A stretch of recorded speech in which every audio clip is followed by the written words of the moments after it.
Bonjour, bienvenue à Détox ta vie. Mon nom est Daniel Genet, conférencier, coach, formateur et fondateur de Détox ta vie. Aujourd'hui, j'ai le grand plaisir de recevoir Daniel Blouin. Daniel Blouin, pour les gens qui ne savent pas, il a écrit un livre, un super livre qui s'appelle Sortie de zone. C'est ce qu'on va parler aujourd'hui, mais un petit peu plus pour apprendre à connaître aussi qui est le gars derrière le livre.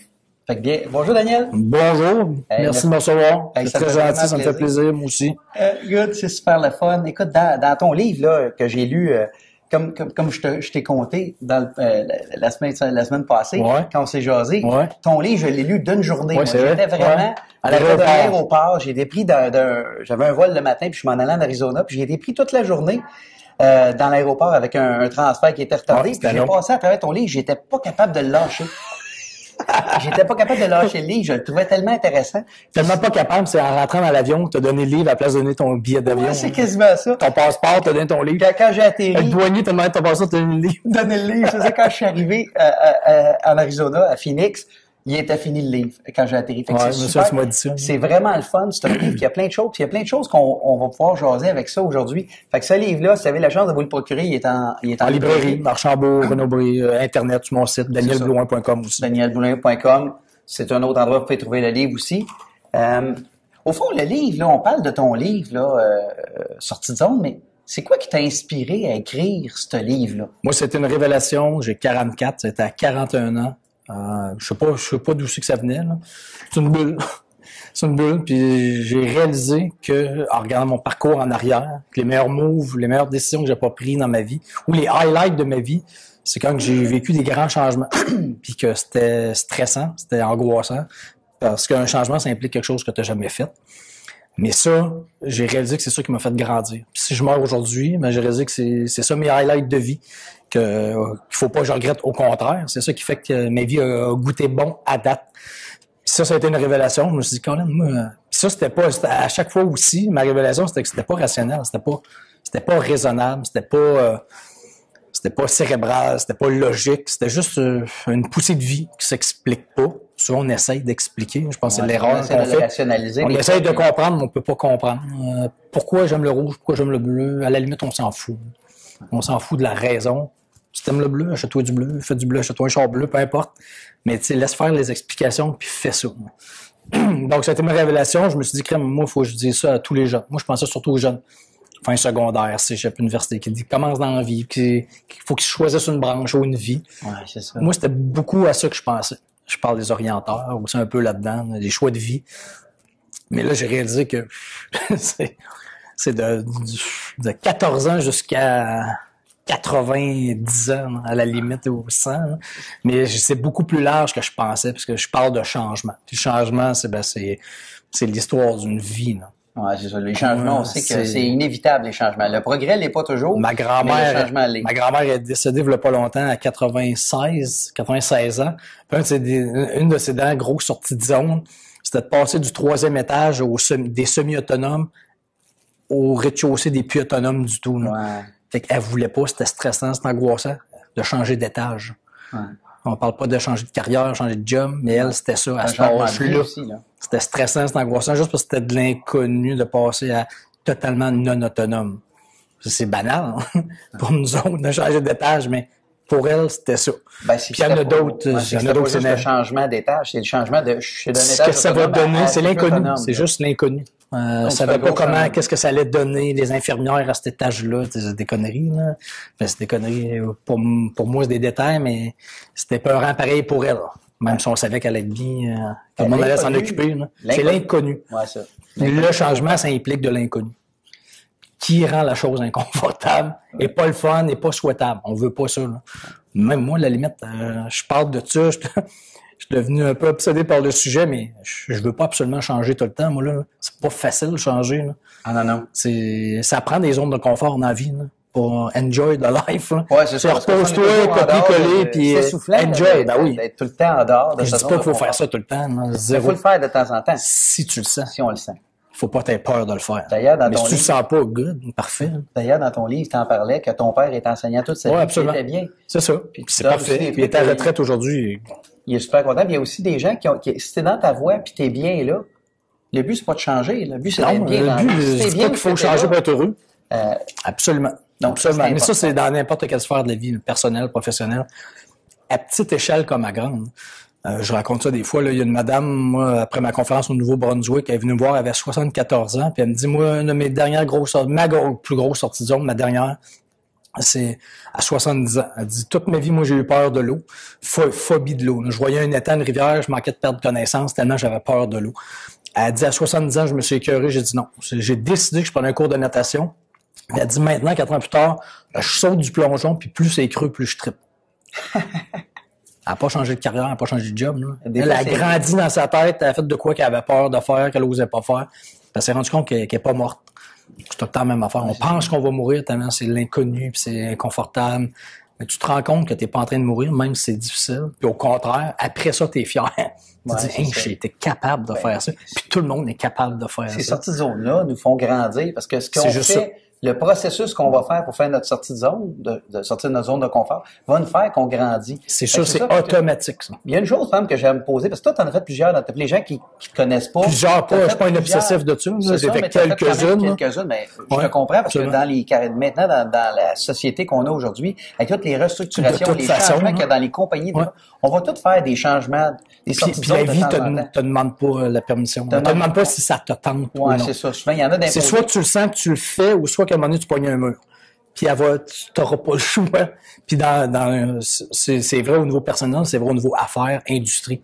J'en parlais tantôt en conférence, mais la vie n'a pas demandé à la presse si ça a tenté d'exister encore la semaine ou non.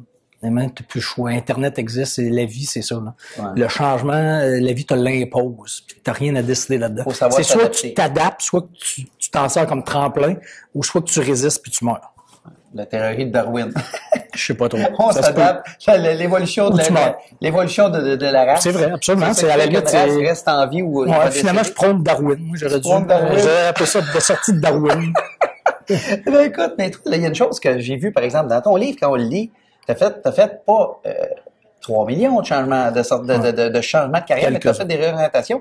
Mais t'as toujours tendance, même si c'est pas toujours planifié très d'avance, comme ton retour à Québec. C'est rare. Quand t'as dit que t'as retourné à Québec, t'as acheté ta maison pour retourner à Québec. C'est un coup de cœur. C'est un coup de cœur, mais t'as toujours tendance à retomber sur tes pattes, toi. Si tu suis des coups de cœur, d'habitude, c'est le bon chemin à suivre. T'as-tu des trucs? Tu parles mettons, de suivre ton coup de cœur.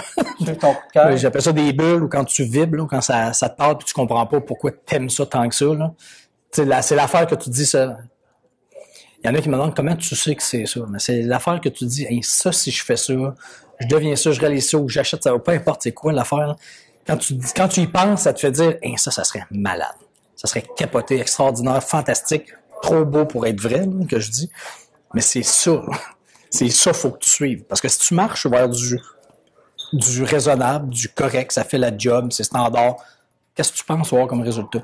Tu vas avoir du correct, ça fait la job, c'est standard, puis c'est ça que tu vas avoir. Tu peux pas avoir d'autre chose que ça, tu marches vers là. Mais si tu marches vers du wow, ben, tu vas avoir du wow. Tu peux pas... En tout cas, moi, c'est ma théorie. Là. Puis je l'ai prouvé quelques fois, puis je l'ai prouvé encore, tout ce que je dis dans le livre, mais je l'ai prouvé tout de suite après la sortie du livre.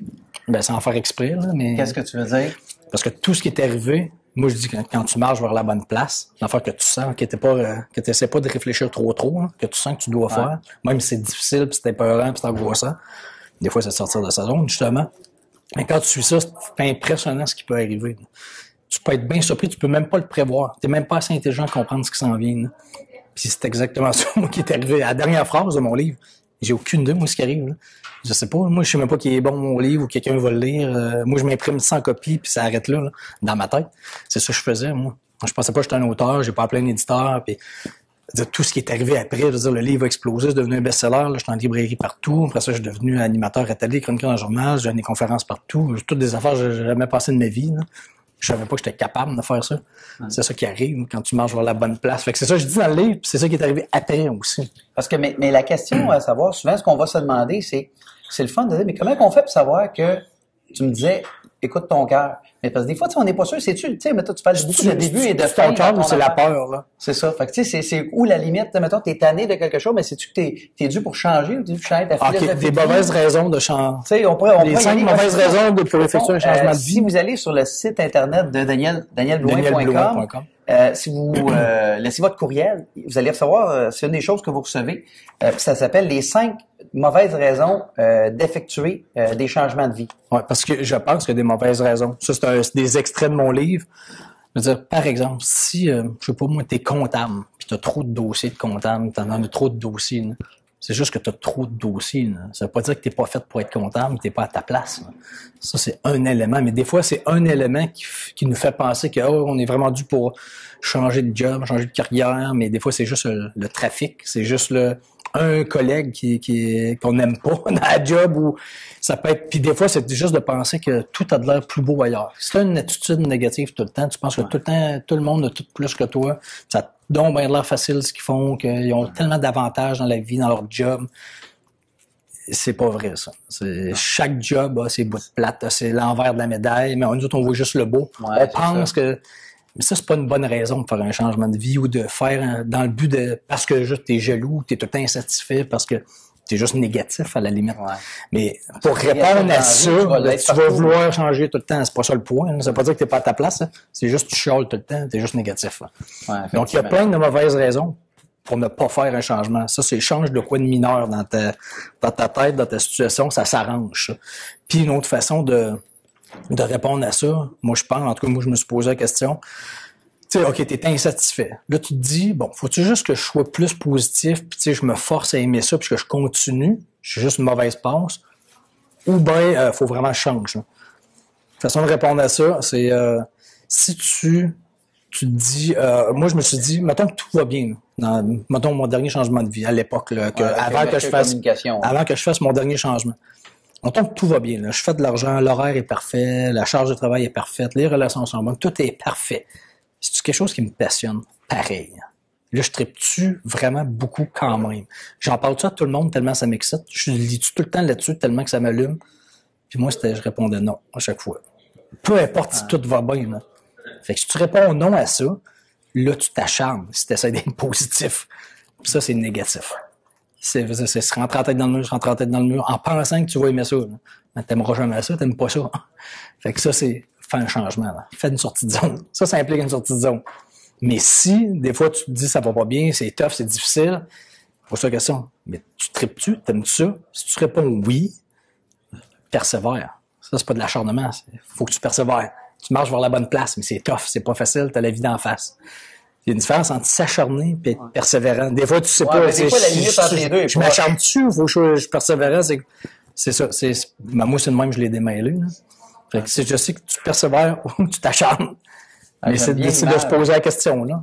Je sais que c'est pas si évident que ça. Ouais. Mais de toute façon, c'est toujours une question au fond, par rapport à les événements de la vie qu'on vit. C'est nous qui leur donnent la signification. Des fois, les gens vont nous l'imposer à l'entour, la signification, mais c'est souvent nous autres qui se l'imposent. Des fois, on peut dire c'est le début ou c'est la fin. Peu importe qu'est-ce qui t'arrive dans la vie, des fois tu peux dire c'est la façon de voir, ou c'est le début d'un renouveau. Tu peux penser que le changement, que c'est grave, que c'est négatif, que c'est une erreur, que c'est pas supposé arriver. Non, c'est normal. Ouais, c'est ça. Tu peux décider que c'est normal, puis c'est un tremplin. Parce que c'est ça la vie. Ouais, la signification. Tu peux décider que c'est mal, que c'est pas stable, que c'est une façon de voir le changement. Ou de t'en servir pour que ça te donne de quoi de meilleur. Comme reculer, je dis un slingshot, là. Reculer d'un pas pour avancer de deux. Moi, ça a souvent été ça. Tu recules, c'est difficile, puis tu avances vite. Toi, là, t'as fait plusieurs choses, mais une des choses que t'as fait, t'étais avec, c'est Taka Music. Oui. T'étais dans le chez la compagnie disque qui appartenait à Donald K. Donald. C'est ça, et tu travaillais, bon, Kevin Parent, Marie-Chantal Toupin. France d'amour, Annie Brocoli, Nicolas Ciccone, Seth Jordan. Et là, tu aidais à faire briller les gens. Et là, beaucoup t'as décidé que maintenant, t'es rendu, tu fais des conférences. Maintenant, plein de choses, puis t'es maintenant en avant. C'est quoi qui t'a donné le goût de faire le switch de en arrière en avant? Ben, même moi, de communication, c'était pareil. Moi, j'ai jamais voulu faire ça dans la vie. Là. Moi, c'était ma bulle, là, 3 ans. J'ai 44, ça 41. C'est né de mon livre. Ben, puis après ça, ben, ça a explosé, sans que je le veuille nécessairement, ça a explosé. J'ai des demandes de faire des conférences. Ben là, quand tu fais des conférences, t'es en avant. Puis une chose mène à une autre. Ça a été une boule qui a roulé puis qui a grossi. Mais c'était pas, moi, c'était ça, je m'étais imprimé 100 copies. Non. Je m'étais imprimé 100 copies, puis moi, je voulais faire des entrevues avec des gens qui ont fait des changements de vie pour être spécialiste de ça. Comment j'allais le faire, je savais pas trop, là. C'est juste l'idée de mon ami qui m'a dit de réécrire ton histoire avant de demander aux autres. Mais c'est ça que je trouve le fun dans ton histoire, c'est que souvent, t'as pas, tu sais, des fois, on veut. J'ai pas de plan quinquennal. On veut avoir un plan, je dis pas que t'as pas de plan dans ta tête, mais je veux dire dans le sens que, quand on veut faire des changements, des fois, on va tout l'organiser. Toi, tu dis, je peux pas savoir ce qui va je m'en arriver. vais dans ça me fait triper, ça me va. Tu peux pas savoir ce qui va arriver. Tu te lances, puis le reste, tu dis, un faut peu que ça suive. Ça tu suit. sais, comme les gens qui seraient, on n'est pas plus religieux qu'il faut, mais tu sais, comme à la gloire de Dieu, au fond. Ouais, je fais confiance advienne que pourra. Absolument. Ouais, je pense tout le temps de même. Je pense tout le temps comme J'ai ça. fait l'enfer en anglais. Mon livre est traduit en anglais. J'ai des copies pas encore en vente, mais bientôt. Ouais. C'est la Ça même s'appelle comment affaire. en anglais? Breakout. Ouais, c'est ça. Ouais, Breakout. Puis que j'en vende 8 copies ou 10 000, je m'en fous un peu. Pour de vrai, tant mieux, j'en vends 10 000. Là. Mais c'est pas ça le but. Moi, le but, c'est juste que c'est une bulle. Je trouve ça cool. Je suis traduit en anglais. Puis là, j'ai commencé à donner des conférences en anglais. Puis j'ai commencé à vendre mon livre, puis il n'est même pas en vente encore en anglais. J'ai plein de copies vendues. Mais c'est juste pour moi, je fais ça. Là. C'est juste accomplissement personnel, fierté personnelle d'avoir un livre en anglais, de faire des conférences en anglais. Puis j'avance, je progresse. Ça rend la chose excitante, puis je sens que j'avance, c'est ça. Puis aussi, c'est que ton message est tellement bon, au fond, que tu le fasses en anglais, en français, que tu le ferais en espagnol, en n'importe quoi, c'est bon dans tout. Ce sujet-là, ça touche, c'est beaucoup au-delà des cultures. C'est tout le monde vit des changements, des sorties de zone, peu importe qu'on soit à quelle nationalité. Ben moi, ce qui m'a fait dire que j'ai des chances que ça marche en anglais, c'est quand j'étais à Paris, mais même avant ça, parce que je vendais plein de copies en Europe de mon livre par Internet, puis plein de monde qui m'écrivait d'Europe, qui avait acheté mon livre, qui avait aimé ça, puis je comprenais pas qu'ils aimaient ça pour de vrai. Je comprenais pas, parce que je parle, c'est bien québécois, c'est tout des références québécoises, puis j'aurais jamais pensé qu'un Européen pouvait comprendre ce que je disais, puis qu'il aurait pu aimer ça. Puis là, je me dis, crime, si. Puis là, j'étais en Paris, moi, il y a pas longtemps, en conférence, en printemps dernier, puis il aimait ça, puis il comprenait rien de ce que je disais, je comprenais pas trop pourquoi il aimait ça. Moi, c'était un mystère total. Moi, je m'attendais à ce qu'il comprenait rien.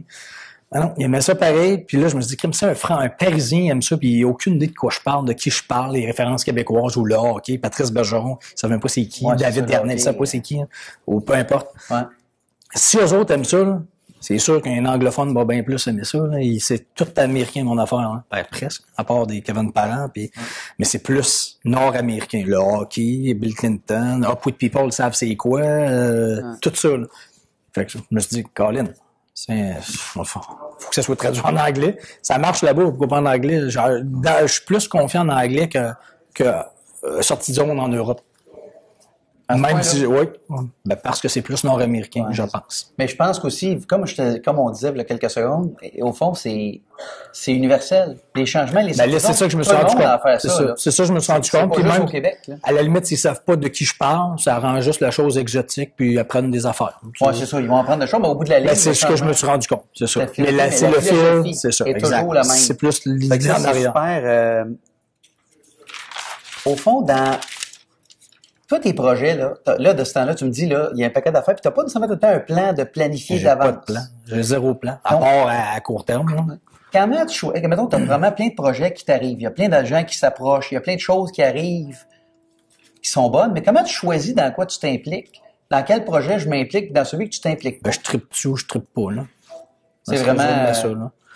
Oui, absolument. Je trippe dessus, par exemple, je sais pas trop, là, j'ai reçu une demande, il y a pas longtemps, de personnes à Strasbourg ou dans d'autres régions de l'Europe qui me disaient, hey, j'aimerais ça organiser. Je trippe dessus, je trouve pas. Ouais, ça me fait tripper. Je suis déjà allé à Strasbourg, mais dans une conférence. Ouais, OK, go. Puis je me pose même pas la question si ça va être payant, là. Je sais pas. C'est après ça. Ça vient après. Je trippe dessus, je trippe pas, ça me dessus, puis en anglais, c'est la même affaire. Je veux dire, je veux lancer mon livre dans un mois à peu près à New York, au Madison Square Garden, pendant une game des Rangers. Je sais que je ferai pas l'argent avec ça. Je trippe dessus, oui. Fait que si je trippe, je fais ça. Puis je sais pas ce que ça peut donner. T'es un amateur de hockey, le Madison Square Garden, c'est un endroit mythique. C'est ça, ben ça me fait tripper moi tout seul. Fait que c'est ça le but, là. Fait que après ça, je me dis, bon, ben si je trippe, il y a des chances que ça débouche sur d'autres choses. Au fond, c'est plus comme ça, je pense. C'est vraiment comme ça. Tu parles beaucoup dans l'entrevue, on le voit là, puis dans ton livre, t'en parles aussi de triper. C'est que ça te fait dessus, ça vibre-tu en toi. C'est tout. C'est quoi, toi, qui te fait triper dans la vie?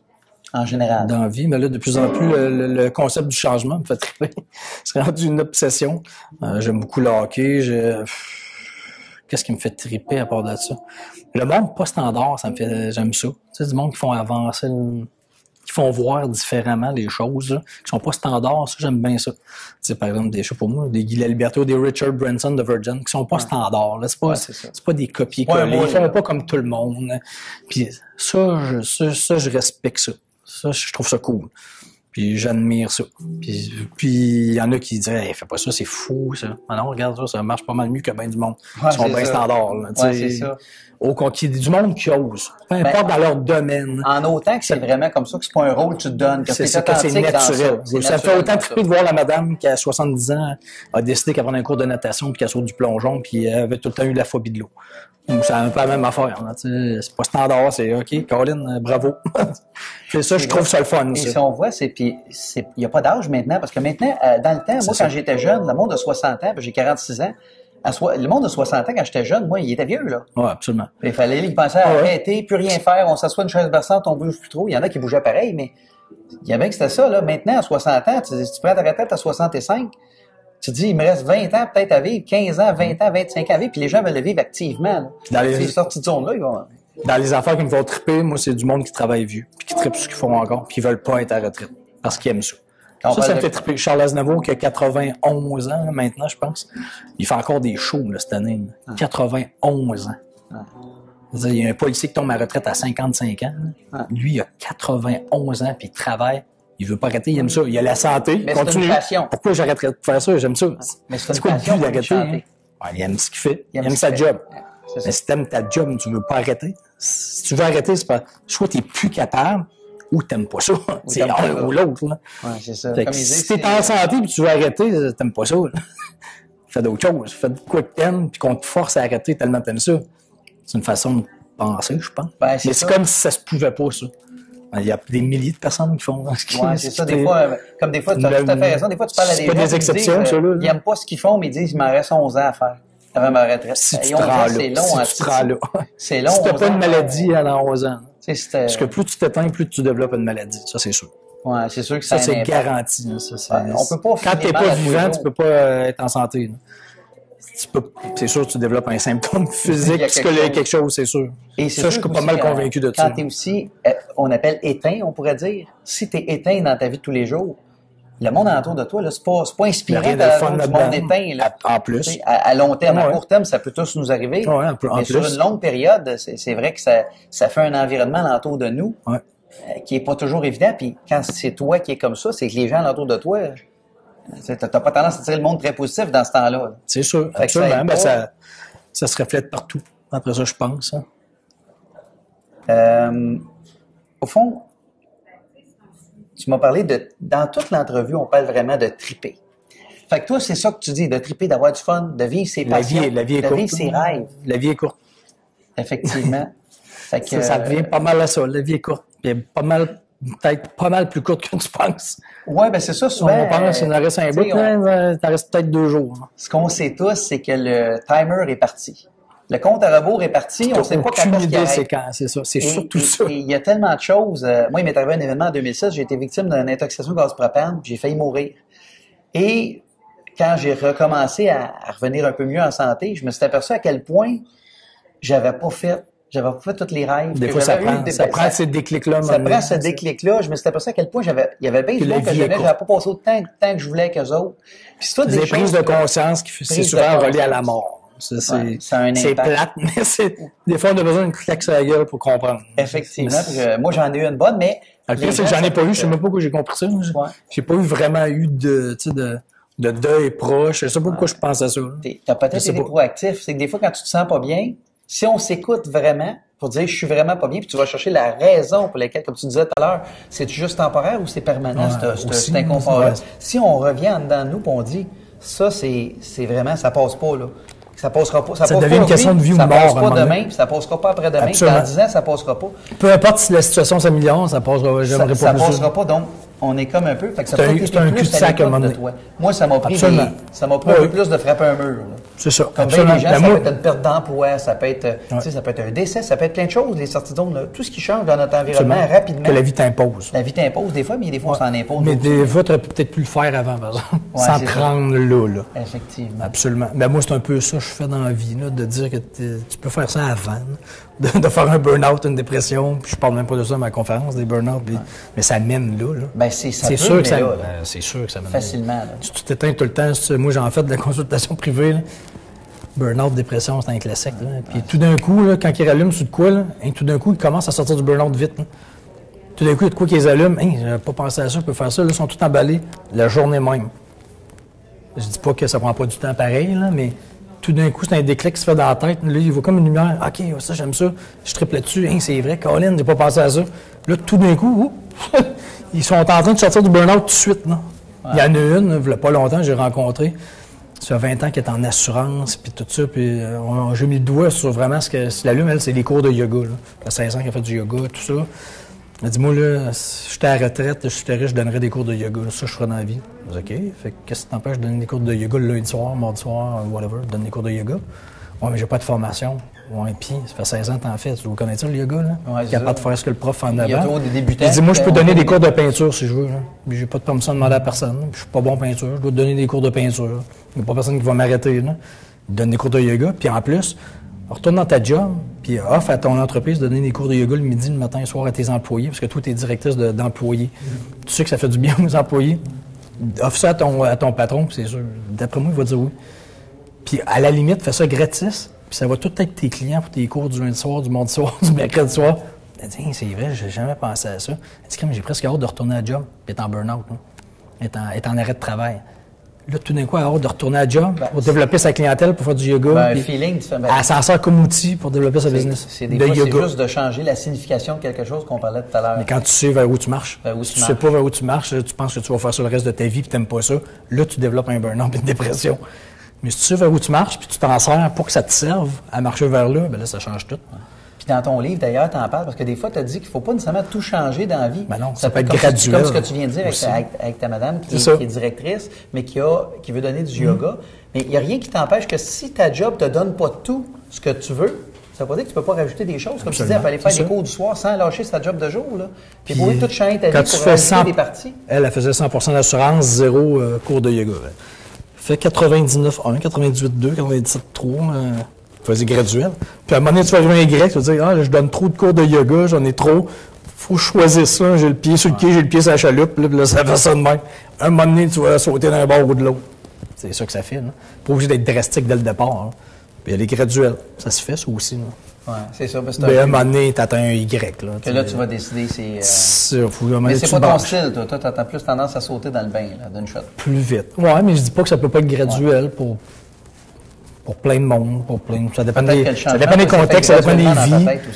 Oui, bien ça, je veux dire, s'éteindre, ça se fait sur des mois, ça. Des semaines, ça se fait pas de même. C'est pas tout d'un coup, tu es allumé, là, le lendemain, tu es éteint. C'est comme les deemers. Un petit deemer que tu descends petit à petit, puis qui descend, puis il descend. Là. C'est ça. Fait que ça se fait graduellement, mais à un moment donné, il faut que tu l'assumes. Il faut que tu le vois, puis tu dis, OK, j'ai pas le choix. Là. C'est difficile, ça, de l'assumer, par exemple. Oui, effectivement. C'est épeurant. Ben, ça fait peur. La peur de l'inconnu. Une fois qu'il y a de l'inconnu, ça fait peur. Puis ça va être difficile. Ça va être difficile. Mais ça ne veut pas dire que parce que ça fait peur et c'est difficile, c'est pas ça qu'il faut que tu fasses. Je veux dire, m'entraîner, si je suis pas en forme, si tu vas être en shape, ça va être difficile. Ouais, mettre les pieds dans le gym la première fois, ça peut être intimidant. Ça va faire mal. Tu vas dire, le lendemain, là, tu vas être traqué de partout. Ça va faire mal. C'est pas la vie qui t'envoie un message. C'est normal, ça fasse mal. Ouais. Mais quand on pense que ça fait mal, OK, la vie m'envoie un message, c'est pas ça qu'il faut que je fasse. Non, c'est normal. Mais ça, c'est physique, mais un changement de vie, c'est la même affaire. Ça fait mal. C'est difficile. Là, tu te dis, qu'est-ce que je fais là? Ben, pourquoi je souffre là? Il y a la même affaire. Des fois, de dire, mettons, des fois, tu manges à une table, tu t'assois toujours à la même place. Juste changer de place, on est déjà inconfortable. C'est une affaire complètement insignifiante. Tout le monde se met tout le temps à la même place. Fait que je veux dire, un exemple que si tu commences à faire des gros changements dans ta carrière, c'est encore pire. Encore pire. Oui, absolument. Fait que là, écoute, c'est super le fun. Écoute, l'entrevue, on apprend plein de choses. Hein? C'est vraiment le fun. Toi, tu fais des conférences. Tu as ton livre. Consultation privée la aussi. Consultation aussi. Quand tu parles de consultation, c'est comme du coaching. Oui, absolument. J'ai lancé une formation en ligne là-dessus aussi. Tu as une formation tout tourne autour du changement. On peut tout voir ça sur danielblouin.com. Je vous encourage fortement à aller voir son site. Il y a des témoignages de des entrevues avec des gens qui ont fait des changements ou plein de documentation, dont ça, les 5 mauvaises raisons pour effectuer un changement, entre autres. Il y a plein d'autres choses. Il y en a des témoignages, pas à peu près. Oui, il y en a beaucoup. Il y en a beaucoup, puis c'est le fun de voir, parce qu'au fond, le but dans la vie, c'est d'aider les gens. Fait que moi, je sais que je t'ai vu en conférence, je peux dire que je recommande à tout le monde, si tu avais la chance de voir une conférence publique de Daniel. Vous allez aimer ça, ça c'est certain. Hein? Moi, j'ai adoré. Et tous les affaires, il y a le corporatif aussi. Là, Oui, absolument. Le changement, ça concerne tout le monde. Ça concerne tout le monde. Puis les entreprises, de plus en plus, sont en aussi, éternel surtout changement. de notre ère. La société change en même temps. Absolument. Fait que dans tous les domaines. Je te remercie énormément d'avoir partagé toutes ces belles choses-là aujourd'hui. N'ayez pas peur de changer, si jamais. C'est super bon. Fait que merci beaucoup. Fait que je vous souhaite une belle fin de journée. Ici Daniel Genet. Bienvenue. Puis j'espère que vous allez avoir apprécié cette entrevue-là avec Daniel Blouin. Comme je vous dis, vous pouvez aller sur son site sur danielblouin.com pour voir plus de détails par rapport à lui. Fait que je vous remercie beaucoup. Passez une belle journée.